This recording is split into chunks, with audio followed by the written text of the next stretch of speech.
Okay, Brian. Yeah. I did research. You did? I did. I looked in a little bit into the 1868 stuff. And I discovered that it's the year Grant was elected. The year Ulysses S. Grant was elected president. All right. So I figure if 33, Hitler, Hamlin, then 68, Grant, McGill, good side, bad side, maybe. I don't know. You got nothing on that? It's still like the biggest stretch ever. Okay. Well, see, this is what happens. How about this? This is what happens when people give us comments about how we need to be insightful is we just start pulling shit like this. Oh, yeah? Well, how about this? Lincoln's first vice president was named Hannibal Hamlin. Ooh. See, that's a little bit better. I like that one. Okay. We'll go with that one. By the way, where's the other Hamlin? Oh, I was going to bring that up too. Where the hell is the other Hamlin? Right? I was going to bring that up. Well, it's up. All right, so let's start the show, and then we'll be sure to bring that up. Okay. Shopping at the Walmart, short just a couple of beans. But your buddy's worse off and he throws you his car keys. You get to the bank, but the cops say, whoa, who you gonna die when they lock you down? Oh, Saul, you better... Ladies and gentlemen, this is It's All Good, Man, the Better Call Saul podcast. I'm Brian, and with me, as always, is my co-host, Dave. Dave, how are you doing this evening? Feeling a little classy and trashy, kind of like the caviar of the South. Nice. Dave and I also host the Nothing Important Podcast. You can find that at www.nothingimportantpodcast.com. And also, today's kind of a unique episode. How long have we been doing this now, Dave? Like, we did it for about 3 or 4 weeks before the show even started. Right. So this would be about week 12. Week 12. And this is the first time we haven't been in the same room. Yeah, this is kind of awkwardly not intimate. So week 12, and right now, Dave, you're actually, about like 80 miles away from me? 60 miles. 60 miles? So this is actually the direct opposite of a couple weeks ago when we were basically sitting on each other's lap. So close yet so far away. Right, but we will not be detoured. It's man. No, God damn it, the show must go on. Show must go on. In fact, I actually had to go and buy a setup from Guitar Center today. I was gonna say, I think it was like the Kids R Us podcasting for juniors play kit or something like that. That's how I feel. I got like a plastic microphone with no pop filter. But we're on Skype, and we're gonna give this a shot. So if it sounds a little awkward to everybody out there, Dave and I are separated for the first time this season, and that's hopefully not going to happen next week for the series premiere, right, Dave? Hell no. You mean the series finale? No, not the series finale, the season finale. Oh, God damn it. Season finale, yes. See, off to a great start already, I'm folks. so not cutting that out. Okay. All right, so, Dave, as we started the episode, it was the scene of Chuck and Jimmy on the bench. Chilling on the bench. Chilling on the bench. I was surprised to see that they started it that way because we saw that as the preview for the upcoming episodes. We kind of talked about it on Preview with the Prior. I wouldn't have thought that they were going to open the episode like that. Yeah, flash sideways. Yeah, totally. It ran parallel. Flash now. It was kind of nice because it showed him sitting next to, pretty much under a transformer on an electric pole, and Jimmy was trying to get Chuck to relax a little bit and take off his shoes and run his toes through the grass, which he hasn't done in forever. Yeah, just trying to get comfortable, and, it reminded me like Die Hard. Die Hard? Yeah, when he's like, take your shoes off and grab the carpet with your feet. Oh, yeah. Absolutely. I did like it when they finally turned back towards the house, and Chuck just kind of made the little quip, the house needs a new coat of paint, which was kind of a clever little way to show that he kind of hadn't been outside in a while or noticed what was going on. Yeah, I definitely took notice of that, yeah. House needs a coat of paint. Yeah, and they even did some strategizing because they were talking about how Swyka and Coakley were going to try to get a restraining order on Jimmy to keep him from talking to his clients or even showing up at the Sandpiper. Yeah, he's telling Jimmy, be prepared to fight for this thing. Right, and what I really liked about this too, Dave, is because if anybody listened to Preview with the Prior or even our last episode, we kind of had a little debate on whether or not Chuck was actually cured of his ailment. Right. And I did say that he kind of realized it's in his own head, but then I kind of backtracked on that a little bit, and I just thought it would be a step in his recovery. Right, I was a little surprised that they started with the whole outside thing because it went on for quite, relatively quite some time. So I was like, well, maybe Dave was right, and maybe he is kind of cured. Maybe he kind of broke out of it, but we'll talk about it in a little bit. I don't think that's entirely the case. No, but it's going somewhere. It's going somewhere. Then it cuts to the opening, which you and I always like to talk about, which are usually the most mundane parts of the show. No tarantula this week. No tarantula. Although, but, what did it look like to you, Brian? It looked like a water fountain. Like it was like a business card in a water fountain. It was a urinal. Was it a urinal? Yeah, you saw the urinal cake? So basically, Jimmy's business card was in the urinal, and I literally turned to my brother and I said, Jimmy's career's about to go to shit. Yeah, I kind of had something similar. I thought the visual analogy was that his career was going to go down the drain. Yep. So for some reason, I didn't pick up that was a urinal, though. I thought it was like a water fountain in the park, and that's where I kind of correlated it to Jimmy and Chuck sitting on the bench. No, I thought I saw a urinal cake in there. Well, either way, circling the drain, going to shit, right? That is right. Okay, and then we cut to Mike. He apparently adopted a dog. Yeah, you got Kaylee a little friend to play with there. Right, did we ever establish how old she is and how old she is in Breaking Bad? No. That still weirds me out. I still swear that she hasn't aged. Maybe she's got Benjamin Button disease or something. Maybe. So as they're discussing whether or not to keep the dog, Mike actually gets a call from the vet, and then it kind of becomes clear that the dog is just kind of a clever cover-up. Oh, yeah, for him, like an excuse for him to go visit the vet? Yeah, absolutely, because why else would he go to the vet? He can't keep going there for jobs and medication if he doesn't have any reason. Yeah, I mean, I just kind of took it as a way for him to get closer to Kaylee. Like an excuse to hang out, especially when he's like, well, if you don't want to keep it here, you can keep it in my house and she can come visit. Right. Well, yeah, I guess it kind of works on both levels then, right? Right. But yeah, that's a good call on the cover up for a reason to go to the vet. Yeah, it's just establishing an alibi and why, because that's, it's a place where a bunch of people congregate. It's only a matter of time before somebody talks to somebody and they're like, oh, I saw Mike at the vet. Right. Right. The hell's he doing there? Yeah. Absolutely. And, he was getting a lead, as he said, a lead on a job opportunity. Which we talked about a little bit in the preview of the prior. Yeah, absolutely.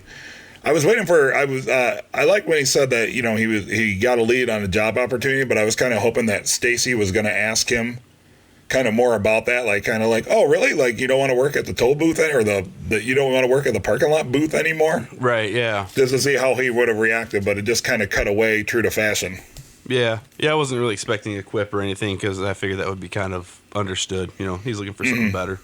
Right, yeah. And while we're talking about Stacy, I have not heard anybody or seen any other theories about whether or not she is trying to get Mike to admit to something wearing a wire or anything like that. I maintain that she is just being her. Yeah, I think after this episode, I'm probably just going to go with that too. Yeah.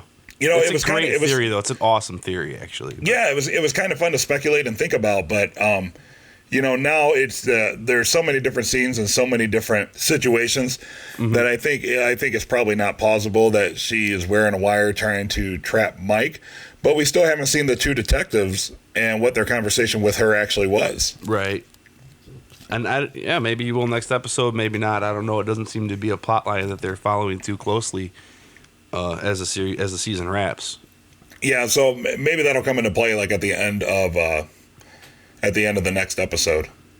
Oh, like maybe they'll come back, because I doubt they would leave that just hanging out there like, oh, I'm going to go talk to your daughter-in-law, and then nothing comes of it.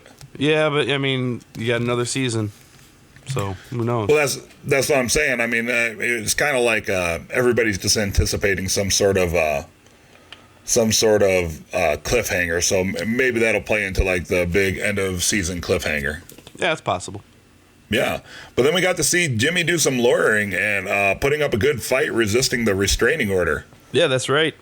He pretty much called everything out as bullshit, and won the old judge over against the civil harassment charges. Right, yeah. Swiker was saying that basically he would cause a disturbance to the tenants of the Sandpiper.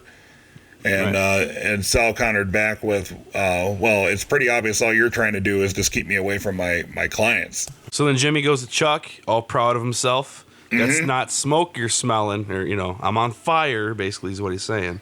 Yeah, he was pumped up. Yeah, he's all proud of himself, and he little win, little victory right there. Yeah, small, yeah, exactly. That's what I was going to say, like a small victory, but it was a small victory in the grand scheme of things, but it was a big win for Jimmy. Yeah, definitely a boost to his self-confidence. Yeah, absolutely. And then, so big boost to his confidence, which is what you said. And then Chuck pretty much deflates him. Yeah. Just tells him that, take a seat. I got some news for you that you're not going to like. I mean, and it does make a lot of sense on the surface. I mean, if it's going to be this giant class action lawsuit, it definitely would be hard for two guys to try to figure that out. Oh, yeah, absolutely. And I mean, it made a very logical case that they need more manpower and more money to make sure that it's taken care of. Which just keeps perpetuating the notion that Chuck is really into this to work with Jimmy. Like he's being a good guy about it. Right, that he was trying to go, he was acting out the best interests for basically the partnership. Right. The brothers McGill, I guess you could say. He was like, hey, man, we don't have the manpower and money to this. Let's go ahead and refer this to the law firm that I'm a partner of, and then they'll give us the necessary resources to take this on. Right. And which struck me because everybody, us included, thought that the key to that whole thing was going to be the key code using Hamlin McGill's resources, right? Like everybody was like, oh, that's it. Like that's what's going to happen. They're basically going to say, give me the case, or, I'll have you arrested, or because you used our materials that automatically were involved in this case. Uh-huh. No, none of that happened. It was just pretty much Chuck like, okay, dude, like, so we should just take it over there because they can do this a lot easier than us. So I don't know if that was like an intentional fake out, but like nobody saw just Chuck making a nice, logical, reasoned argument to go where Jimmy is hated. But the thing about it is Jimmy kind of went into that like, okay, like begrudgingly. He begrudgingly went with it. He was like, okay, well, that actually kind of makes some sense, and I'm working with my brother on this, and if my brother thinks that that's a good course of action, let's just go ahead and go for that ourselves. Well, and then he says, I'm finally out of the mailroom. Finally out of the mailroom. Which is related to something that happens later I was going to get into. I actually did a little more research. Oh, you did? Actually, Doug the fact checker did some research for us. Doug the fact checker. Thanks, Doug. Because Doug the fact checker pointed out what an of counsel arrangement is. Okay. An of counsel arrangement is when you basically have a working relationship with a law firm, but you're not officially a part of that law firm. You may have an office within that law firm, and you may have some sort of deals that are interconnected, but you're not officially an associate of said law firm, and you're not officially a partner or anything. Well, that makes a lot of sense because Jimmy wanted the office. Right, and that's why he said, I'll get the office next to you. I'm finally out of the mailroom. He thinks that's the deal he's going to get. He's going to get to work in the offices of HHM as still Jimmy McGill. Yeah. Well, awesome. Well, good job, fact checker Doug. So Jimmy goes and takes a nap, and Chuck puts on the weakest hockey goalie costume ever. Space blanket, oven mitt, and a pencil. Nice.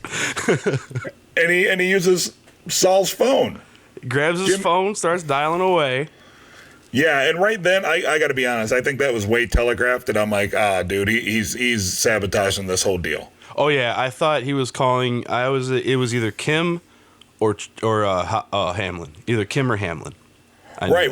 Remember when we watched the last episode? We were sitting there on the couch, and when Saul got the bad news from Howie. But before that, they talked to Chuck, and Chuck was kind of like, "Oh, well, I got to talk to the partners." And then right after that, it showed Howie talking to Saul down in the mailroom and giving him the bad news that he wasn't going to be able to bring him on. Right. Like, I just kind of offhandedly said there, I'm like, "Oh, well, Chuck did that. Chuck totally You did say that. You did say that. Yeah. So Chuck has been kind of a dick this entire time. Everybody, they kind of set it up to where Hamlin looks like the asshole, but it's really Chuck. Which we kind of saw coming as soon as they were hiding the reasons why. Even when he was talking to Hamlin, before even Kim got into it, I kind of said, I think Chuck's behind this. And I was listening to another podcast about the show, and they were just going on and on about how much they hate Chuck. And how Chuck's a bad guy, and he's only in it for himself. And I was just like, no, he's legit. No, that's not the case. It's not the case. Chuck is kind of an asshole. Chuck is kind of an asshole.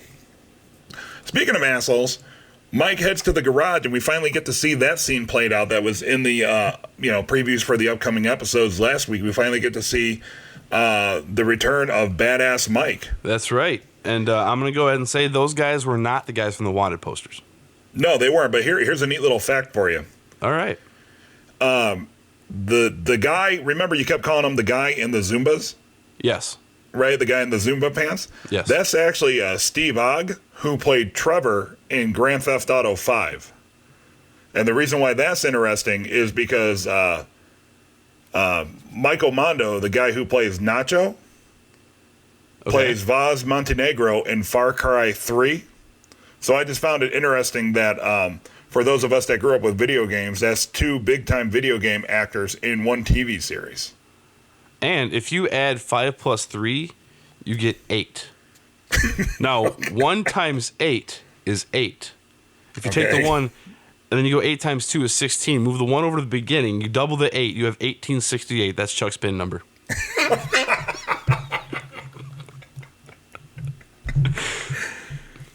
That's it. That's the connection. That's it.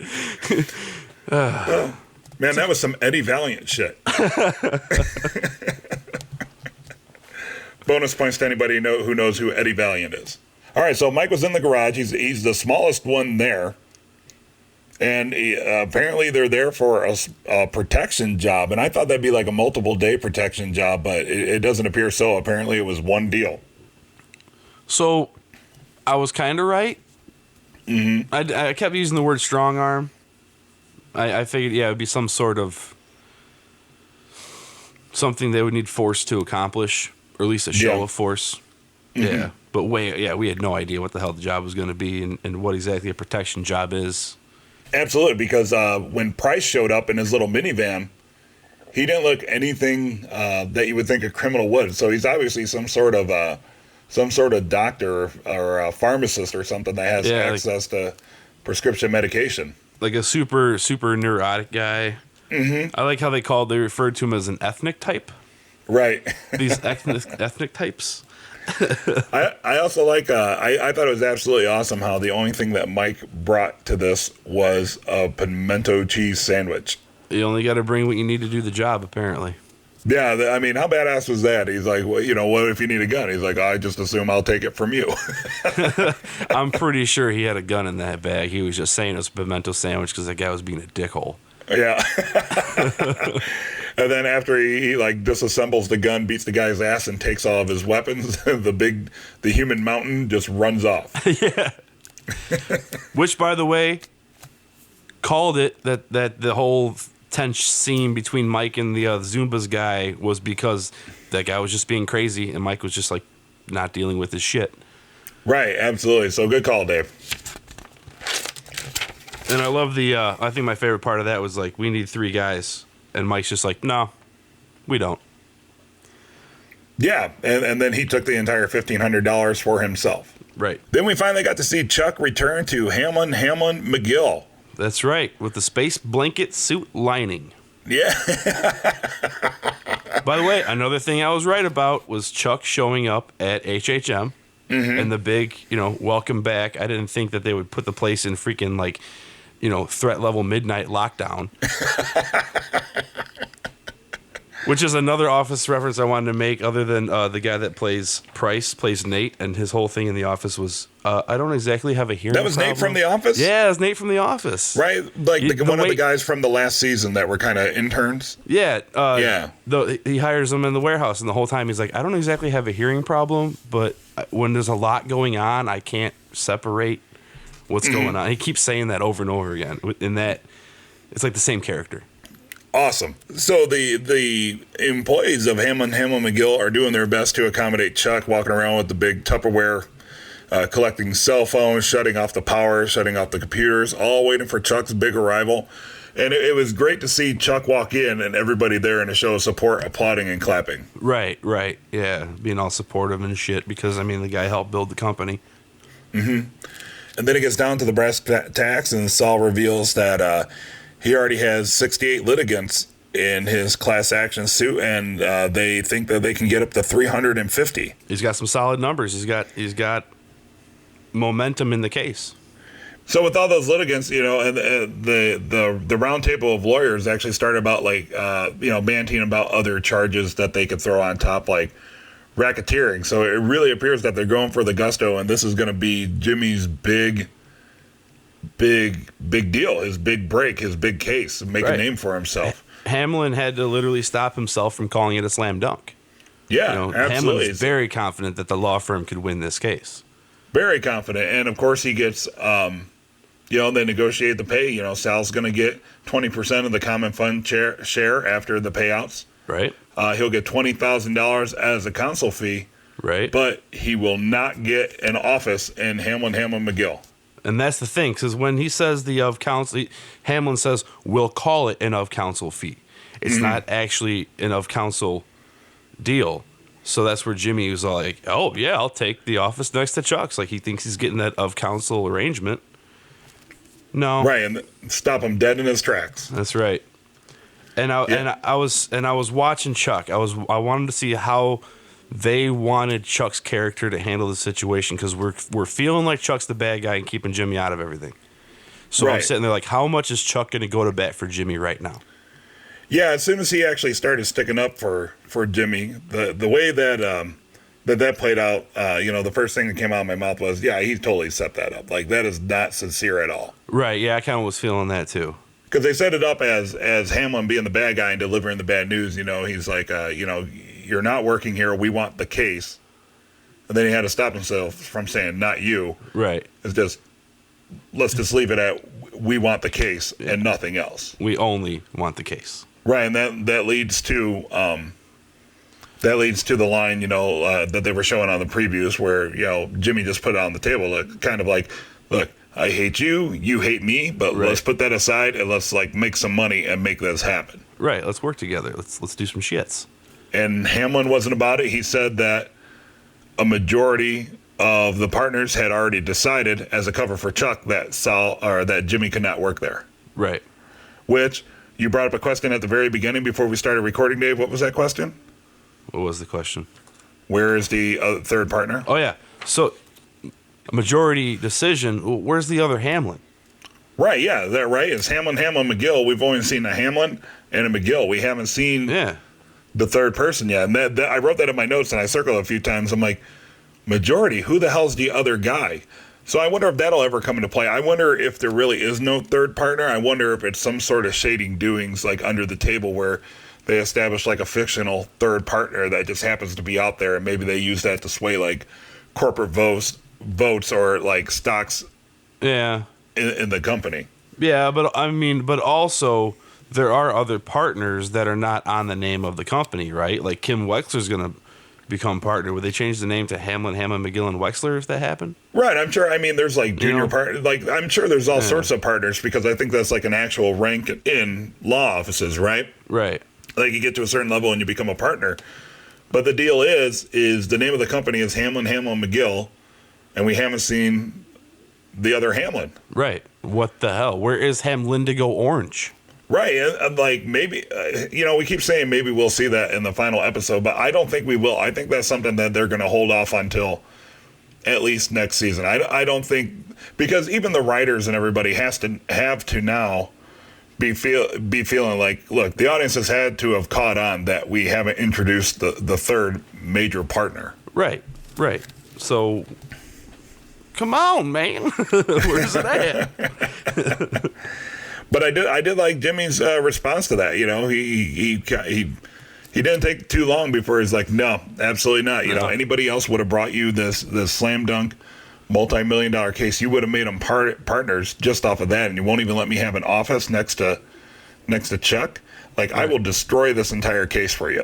I am taking my ball and I am going home.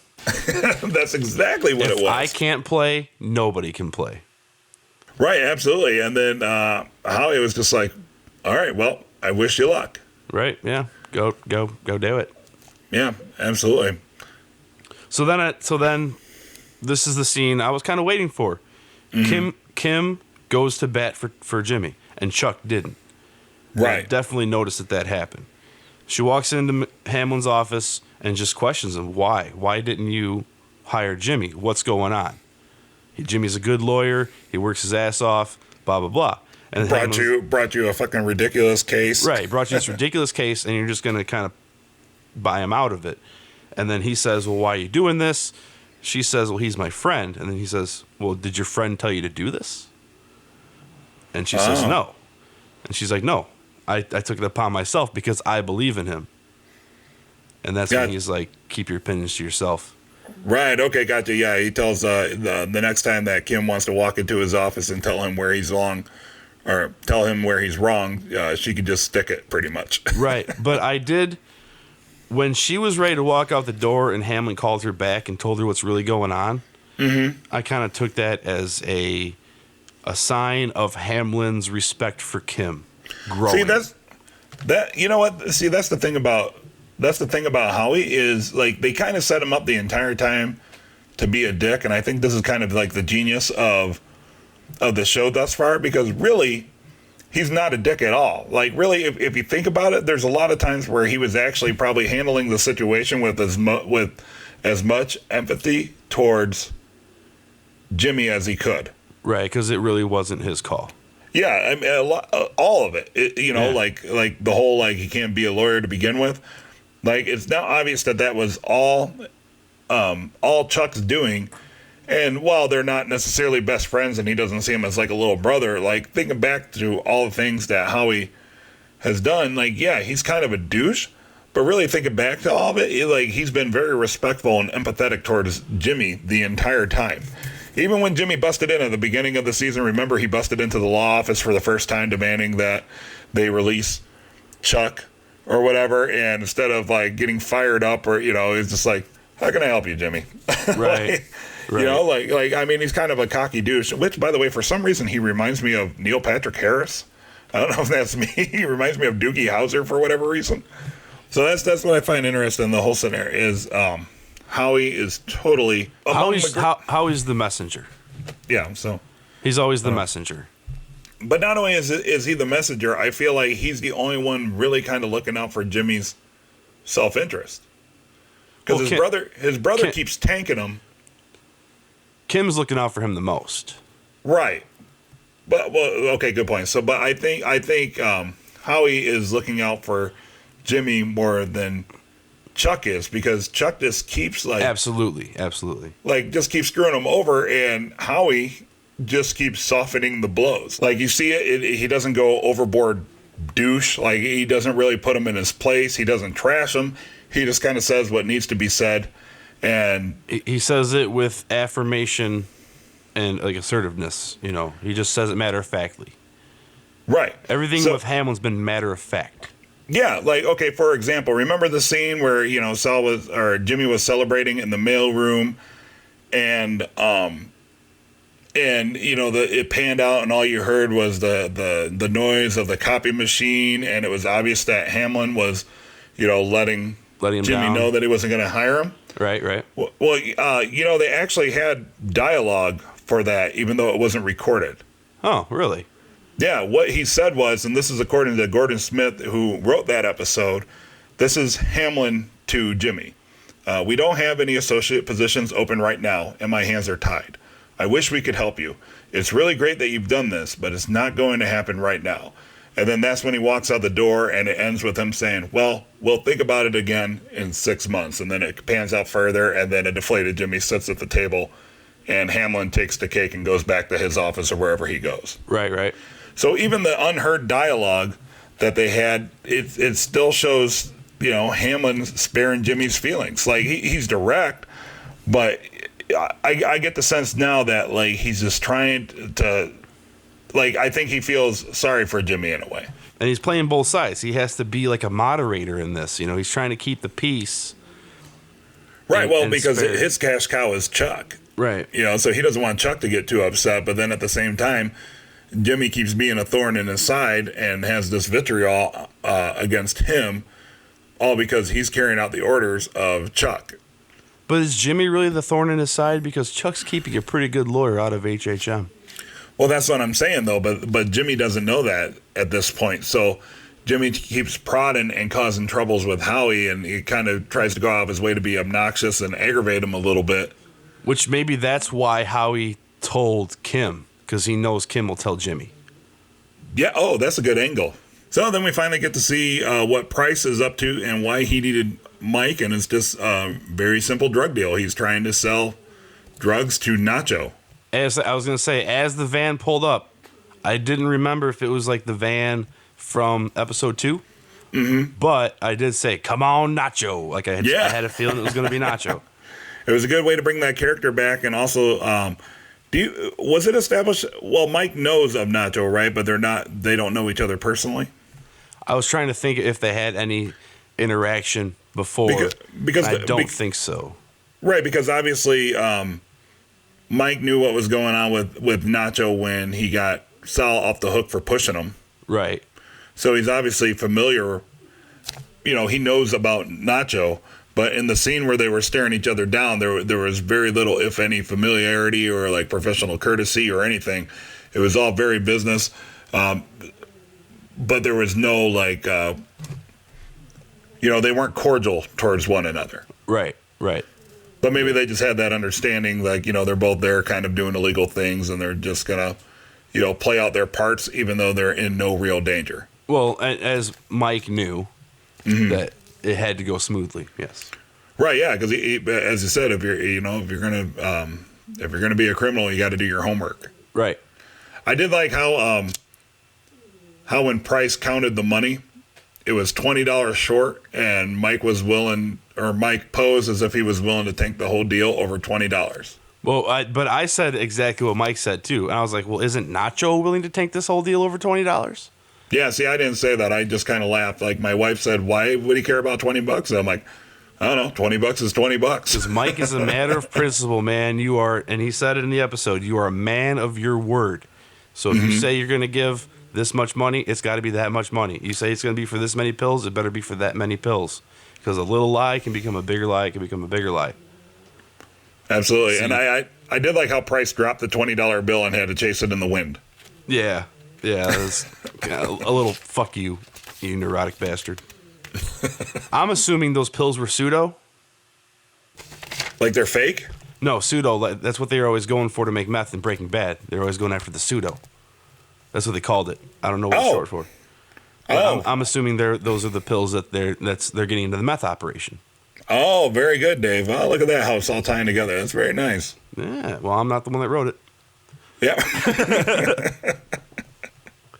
And then they're sitting in the van, and they have the little heart-to-heart where they're kind of discussing the whole bad guy criminal thing, and and Price is like, well, I'm not a bad guy, and Mike's like, you're not a bad. I didn't say you're a bad guy. I said you were a criminal, and I found that scene pretty interesting, getting into like what it means to be what defines you in these situations. Right. Yeah. Where Mike he breaks it down. He's brass tacks. You did something illegal. You are a criminal. Right. But I took that as Mike kind of like that's how Mike talks to himself. Like it's how he justifies his actions. I'm not a bad guy, but damn right I'm a criminal. Right. Even though I used to uphold the law, I'm doing what I have to do to look out for myself. Mm. Yeah. Absolutely. Then we head back to the salon, and Jimmy has a ton of alcohol, and he wants to vent to Kim, who was waiting outside for him. To deliver the bad news that she thinks that he should take the deal. And she knows something's up. That was a pretty good job of acting, I think. Mm-hmm. She knew something was up. She did what she had to do to get Jimmy to raise the questions to Chuck. Yeah, like she was kind of standoffish enough to where it was obvious that she was withholding something. Right. But she didn't want to tell him herself. And I think that was when Jimmy realized what was going on. Yeah, because, like, just take the deal. Well, why? Like, and he keeps prodding her, and he accuses her of stabbing him in the back. Mm-hmm. And she's like, just take the deal. Take the deal. So that was a great little scene, which sets up the final scene of the show, man. And that, man, those guys were chewing up some scenery. Yeah. I love how Jimmy was there, like, all nonchalant, kind of just playing things as they go along, even kind of leading Chuck on to make him feel stupid a little bit. Yeah. And then suggests that Chuck should quit. Jimmy's just kind of raising the anvil. That's kind of the way I looked at it. He's slowly raising the anvil, and he's just going to let go of the rope at a certain time right on top of Chuck. Yeah, and that's how he called him out. He's like, why don't you do this for me? Why don't you do this? Why don't you do this? Why don't you threaten to quit? You're not really going to quit. Right, yeah, like basically called his bluff. Right, or try to get him to make a bluff on Jimmy's behalf. Yeah, absolutely. And then when Chuck didn't really bite, Chuck kind of started to know what was up when Jimmy became kind of indignant about it and was like, no, quit, just trying to quit. It's a win-win situation. What are they going to do? They'll make me a partner. They won't let you quit. Yeah, they're not going to get rid of the golden goose. Yeah, not going to get rid of the golden goose. Absolutely. And then he just lets it all out that he knew that he called. He checked. He called the phone company and saw that there was a deleted call at 2 a.m. to Howie, and the only person that could have made it was Chuck. In his broke-ass hockey goalie outfit. And then and then Chuck lowers the boom and he just like puts it out there. I don't feel, you're not a real lawyer. Right, you're taking the easy way. You're backdooring your way into this huge deal. You didn't pay your dues. Yep, and I like how it all came full circle with, you're slipping Jimmy. You're like a chimp with a machine gun. Which, by the way, is one of the best videos I've ever seen on the internet. Chimp with a machine gun? Have you ever seen the chimp with a machine gun? No, never. Oh, it's like these African army guys that they literally give a chimp a loaded machine gun, and the thing just pulls the trigger and starts firing it all over the place. That's awesome. So yeah, and then Jimmy and Jimmy reacts with, "All right, here's your supplies. When they run out, you better deal with the outside because I'm done." Yep. So we're before we record a preview with the Prior in a couple days or whatever. So just based on tonight's episode, where is your gut feeling that they're going to go from here? I think Jimmy is going to take this hit pretty hard. Mm-hmm. And it's hard not to think to Breaking Bad to where he ends up with the sleazy, shady lawyer, where this is the start of Jimmy just saying, "Well, if that's all you think of me, then I'm going to be the best at it." Yeah, that's pretty good. So do you think he'll still take the deal, or do you think he'll let it burn? I think he's going to take the deal. You think he'll take the deal and then take the money to finally be Saul Goodman? Yeah, I think he's just going to. Man, I don't know if it's going to happen yet, honestly. Because eventually he's going to get there. But well, not to spoil anybody. But I don't really consider it a spoiler because I think we all know that eventually Jimmy McGill is going to become Saul Goodman. Correct. So our friend Travis down in Albuquerque did some scouting around town, taking pictures of locations of the episode, and he actually caught a glimpse of the new Saul Goodman office under construction. Yeah, you can see the phone number and the first part of the office, like the first part of his name. It says like Saul, and then like half of the name because it spreads over the windows that they're still constructing. So I don't think it's too far off. They're setting this up for season 2. Right, so remember because we kept I think everybody was just kind of anticipating the moment. Okay, this is when Jimmy finally becomes Saul Goodman, and it hasn't happened. And so I feel they're leaving it for the last episode. Right, that's kind of what we've been saying for a while now. Right, we've always kind of hoped. Well, there was a while there, like the first half of the season, we're like, okay, this is when it's going to happen, and everything's going to make sense. But yeah, no, total slow burn, total slow burn. And I think, you know what? What if they don't even say it in the last episode? What if they don't even say it? Just the second season opens up and Saul Goodman. I was kind of thinking that, honestly. I was really thinking that was. I was going to throw that out there. Yeah, they just kind of hint at it. But this is obviously the final straw. So we don't think he'll say his name, and it'll probably just open up season 2 that he'll be Saul Goodman. Yeah. Oh, here we go. So we've talked all season about the conflict between Jimmy and Chuck, and we kind of thought, how was it going to go down? Were they going to end up on opposite sides of the court? And obviously that's not going to happen. They're not going to be on opposite sides of the case. But we did finally have the big confrontation between the two. Right. They were on opposite sides of the idea of Jimmy being a lawyer. Right. Yeah. A legit lawyer. A legit lawyer, and it turns out Chuck's a dick. Yeah. American Samoa bullshit. Yeah. If I got anything out of that, Chuck's a dick. He's just a dick. So I can't wait to see what happens next week. Yeah, I'm really, really excited to see how this all wraps up.